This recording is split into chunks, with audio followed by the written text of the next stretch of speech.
겨울 낙원의 몸살풀이. 숲에서 몸살풀이를 하고 있을 때 전화가 왔다. 지금 상태로는 평상시 목소리가 아니 나올 게 뻔하다. 나도 그리 못하지만 남들이 목소리를 쓸데없이 자주 바꾸는 걸 좋아하지 않는다. 목소리로 먹고 산다면 그리할 수밖에 없지만 우리 평범한 사람이 목소리를 자주 바꾸면 상대는 어디 아프냐? 속상한 일 있느냐? 등 물어본다. 그러나 기분 좋은 일 있나 보네. 라고 내게 묻는 경우는 거의 없었다. 그만큼 내 삶이 웃음하고는 거리가 멀기 때문일 것이다. 지금 내 몸 상태를 보자 온몸이 사시나무 떨리듯 하고 손가락 하나 까딱하지 못할 것 같은데다 이마가 뜨끈뜨끈하다. 이 정도로는 내 목소리가 확 달라지지 않는다. 문제는 목구멍이다. 아픔을 짜릿한 쾌감으로 잘 즐기는 나로서는 지금은 고통이 심하다. 이런 목소리로 전화를 받아야 하는지를 두고 고민하며 벨이 몇 번 울리다가 끊어지기를 은근히 기다렸다. 그런데 상대는 끈기가 대단해 끝까지 들고 있을 모양이다. 하여 받았다. 난데 가능한 목소리가 달라지지 않게 하려고 무게를 잡으며 낮추었나 보다. 목소리가 왜 그래? 그러자 나도 목소리가 낮은데 태연한 척하려고 낮춘 게 상대가 재빨리 눈치를 챈 모양이다. 목소리가 어때서? 아픈 것 같은데? 목소리만 듣고 상대는 내가 아프단 걸 눈치챘나 보다. 어느 정도 지나면 내 주변 사람들은 모두 엉터리 도사가 되는 것 같다. 속일 필요도 없이 상대가 알아차린 사실에서 반가워 그때부터 내 목소리는 완전 엉망이 되었다. 침을 삼킬 때의 고통과 더불어 약간씩 나오는 콧물을 훌쩍거리다 보니 영락없이 세상에서 제일 소중한 사람을 하늘로 보내고서 슬픔에 못 견딘 꼴로 목소리가 변했다. 병원에 가. 날 뭐로 보는겨? 그럼 약국에라도 가봐. 날 뭐로 아는겨? 걱정하는 상대에게 큰 소리를 뻥뻥 치는데도 오한으로 말미암아 얼음 속에 들어앉은 것 같다. 찜질방 있을 거 아니냐? 몇십 킬로미터 떨어진 곳에. 거기라도 가봐. 온실 같은 굴림방이 더 좋아. 진짜 고집이 세다. 내가 좀 그런 편이야. 오늘도 굴림방서 잘 거야? 좀 생각해야 할 것 같아. 이런 몸 상태로 굴림방서 잘까봐 걱정하는 상대에게 바로 아니라고 대답하지 않았다. 아까 뒤진 약상자에 하나의 약이 없단 게 걸리기 때문이다. 그것만 있으면 얼른 다려먹고 담배질할 수 있다. 지금 손가락에는 한라산이 애타게 불을 댕기라고 나를 유혹한다. 굳이 그리하지 않아도 담배를 좋아하는 내가 이 지경에 처하니 상상으로 담배 연기를 들이마실 수밖에 없다. 그리고 한두 시간이 흘렀다. 여전히 굴림방에는 겨울 햇살이 들어 무려 19도까지 올라갔다. 19란 수 뒤에 가령 원또는 다른 단위가 붙으면 그야말로 별것 아니다. 그러나 온도를 나타내면 내 몸은 이리 민감하다. 간밤 영하 3도쯤 내려갔을 때는 추웠다. 해설이 들어 이 온도까지 올라가니 따뜻하기 그지없다. 한여름이면 이 온도면 해가 귀찮거나 성가신 존재일 수 있다. 안팎 세상이 모두 그쯤이면 덥다고 여길 수 있기 때문이다. 이런 생각에 궁상을 떨 때 상대가 또 전화했다.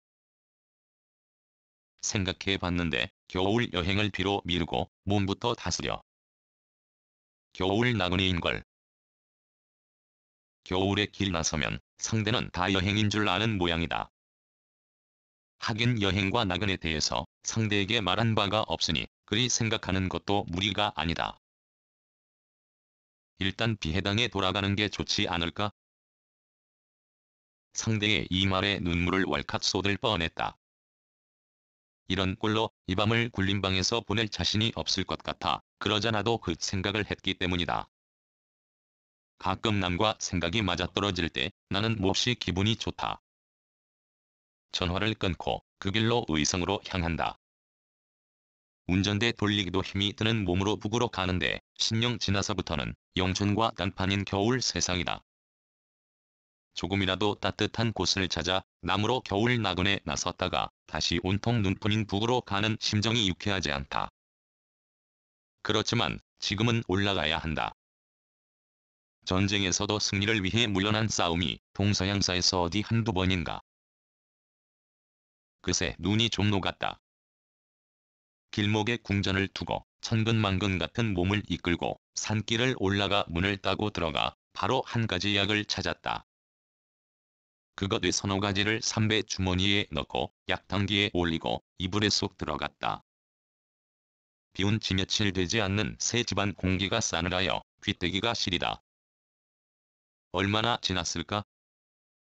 부스럭거리는 소리를 잠결에 들었다.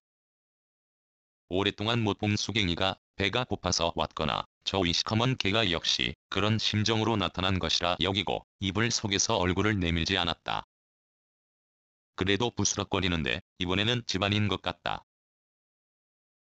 천정에 사는 쥐새끼가 반가워 아는 척한다는 여기고 또 신경을 껐다. 아직 약이 끓지 않아 몸살이 더하여 정말이지 숨 쉬는 것마저 힘들다. 이러니 소리가 귀에 거슬리지만 확인하려고 벌떡 일어날 힘이 없다. 게다가 틀어놓은 음악이 여간 크지 않은데 사람의 냄새는 티끌도 없고 생명의 기운과 인류 탄생존으로 뻗어나가는 것이다. 소리가 난 지 얼마 후 갑자기 누가 이불을 들치는 것이었다. 그런데도 놀라기는커녕 천연덕스럽게 눈도 뜨지 않았다. 아니 뜰 수가 없었다. 몇 시간을 이불 속에 얼굴까지 파묻고 어둠 속에 있다가 환한 빛이 두려워 눈을 뜰 수가 없다. 일어나 쭉 먹게. 느닷없이 죽은 왜? 아프잖아? 아픈데 죽은 왜? 고기를 먹어야지. 잔뜩 넣었으니 얼른 일어나. 일어나 먹은 건 죽이 먼저가 아니다.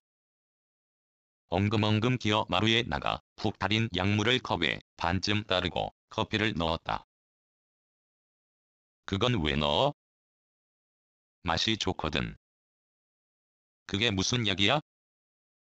이게 바로 생명의 묘약이야.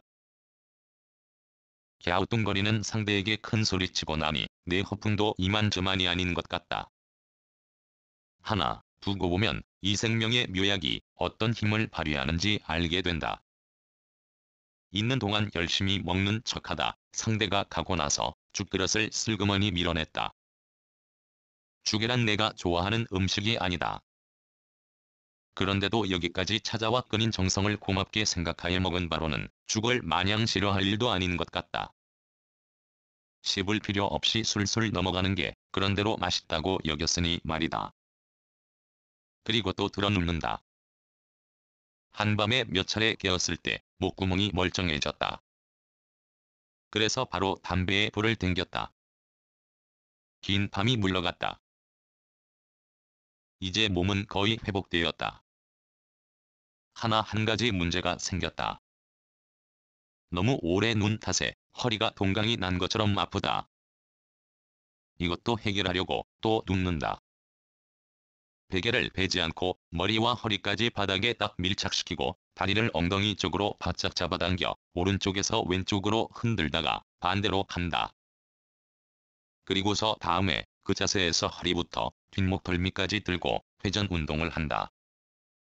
또 다음에는 허리와 머리를 붙이고서 양반 자세를 취하고 시소 운동하듯이 좌우로 움직인다.